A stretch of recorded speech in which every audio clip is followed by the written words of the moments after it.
7 अप्रैल से 10 मार्च कुंभ राशि के जातकों के लिए कुंभ राशि का स्वामी ग्रह शनि होता है और यह एक वायु तत्व की राशि है। इस राशि के जातक बुद्धिमान, दूरदर्शी, स्वतंत्र विचारों वाले और सामाजिक सुधार की भावना रखने वाले होते हैं। अप्रैल 2025 के दूसरे सप्ताह की शुरुआत यानी 7 अप्रैल से 10 अप्रैल के बीच ग्रहों की चाल और नक्षत्रों की स्थिति आपके जीवन के विभिन्न क्षेत्रों जैसे करियर, स्वास्थ्य, संबंध, आर्थिक स्थिति, मानसिक स्थिति और आध्यात्मिक विकास पर क्या असर डाल सकती है।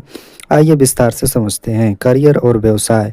कार्यस्थल पर ग्रहों की स्थिति का प्रभाव। इस अवधि में सूर्य और बुध की युति आपकी 10वें भाव पर दृष्टि डाल रही है, जो कि कर्म का भाव होता है। यह संकेत करता है कि आपके पेशेवर जीवन में कुछ नए अवसर उत्पन्न हो सकती है। यदि आप नौकरी पेशा हैं तो किसी नई जिम्मेदारी या स्थानांतरण की संभावना बन सकती है। वही व्यवसाय करने वाले जातकों के लिए यह समय मध्यम फलदायी रहेगा। नई साझेदारियां या निवेश के निर्णय सोच समझ कर लें। क्या करें और क्या न करें।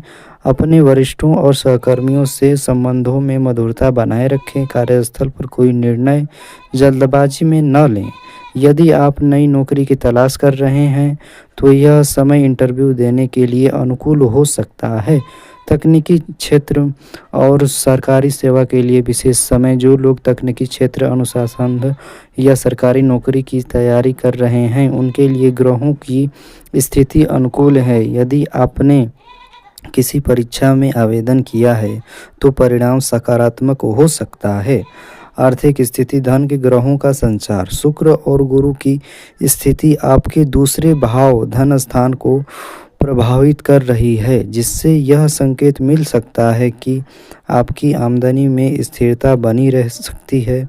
हालांकि कुछ अप्रत्याशित खर्च भी सामने आ सकते हैं, जैसे घर की मरम्मत, पारिवारिक के किसी सदस्य की चिकित्सा या सामाजिक जिम्मेदारियां।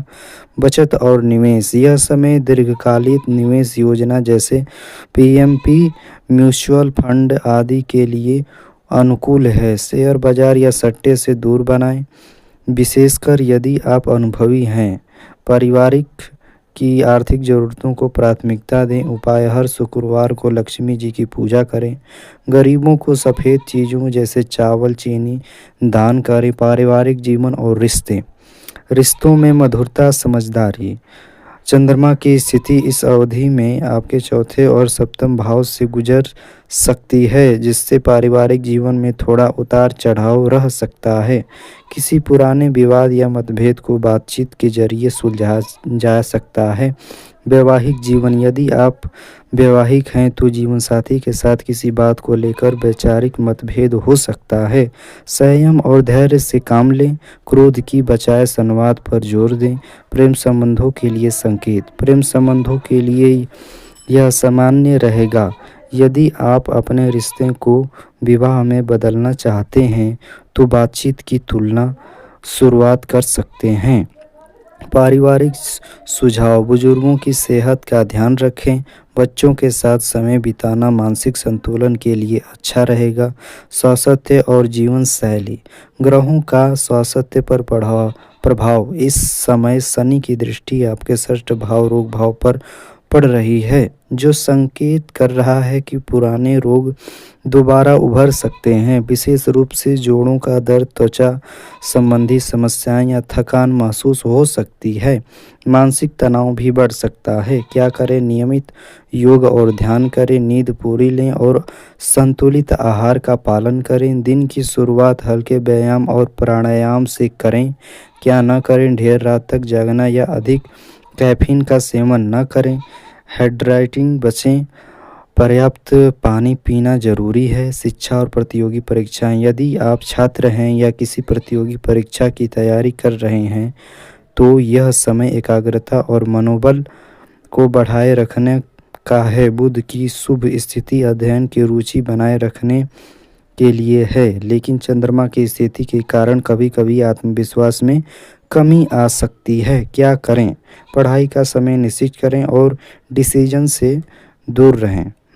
नोट्स बनाकर पढ़ना ज़्यादा प्रभावी रहेगा। किसी शिक्षक या सीनियर की मदद लें जहाँ कठिनाई हो। आध्यात्मिक और आंतरिक विकास, इस अवधि में आध्यात्मिक झुकाव बढ़ सकता है। ध्यान, भजन, कीर्तन, किसी धार्मिक आयोजन में भाग लेने